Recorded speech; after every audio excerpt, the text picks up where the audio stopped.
Minsk is the largest city in Belarus. It's located between Moscow and Poland. This was a battlefront city for World War I, which affected its development.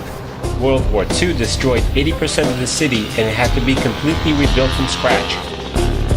Dating back to the year 1067, this industrial city has dramatically grown from a population of 2,000 in 1667 to about 2 million people currently. They say it is a republic government, but it's actually a dictatorship reflecting communism. The city is very clean and safe. People are friendly, helpful, courteous, and law-abiding. It is a main cultural center of Belarus, with beautiful, inexpensive theaters, operas, ballets, and concert halls. Over the past decade, it has been expanding to become more of a tourist-friendly environment, with an increase in renowned five-star restaurants, cafes, fast foods, pubs, and casinos. To get around, there is an extensive public transport system with a metro, tram, trolley, buses, trains, and taxis.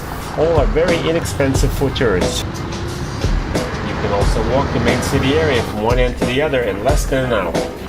It's interesting how Minsk is located in a forest region, and some of these forests were transformed into parks as the city grew. Life in Belarus is no picnic basket for the people living here. They work very hard, but are paid very little. In fact, the average worker is paid less than $1 per hour, not enough to afford the necessities for life and provide for a family. The city is filled with women walking in short skirts and high heels. It's an attraction of its own. Town Hall building stands in the very center of Minsk. It's new. It was rebuilt from the original one that was here from the 18th century. Tourists like to come here to take pictures with their iron sculptured horse and buggy.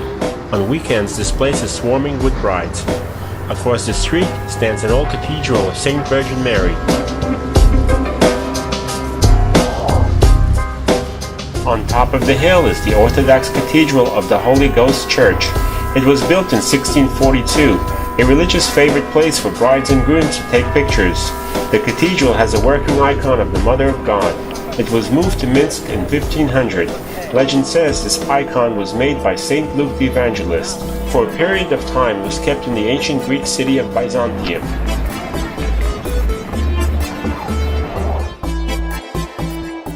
Independence Square is a typical Soviet square, formerly known as Lenin Square, with a huge government building and a huge statue of Lenin in front of it.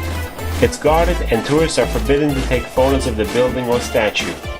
Also in the square is the Pedagogical University, a 1908 red cathedral, and an underground multi-story shopping mall.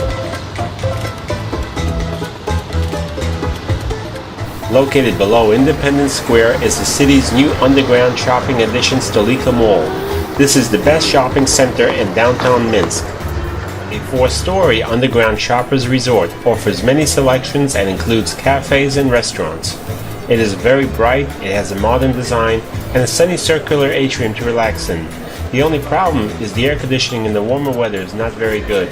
It is a popular meeting and hangout place for younger crowds. Незалежнасці Avenue is the main street in the center of Minsk, connecting the famous squares, restaurants, cafes, stores, and historic buildings. There's a lot of traffic along the street, and you need to pay attention to the crosswalks when crossing.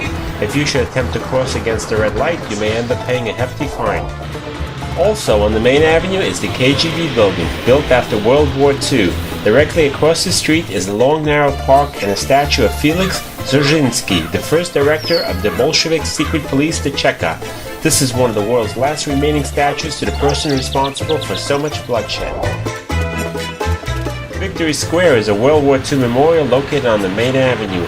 The round-shaped square with a stone pillar in the middle is a commemoration of the liberation from Nazis.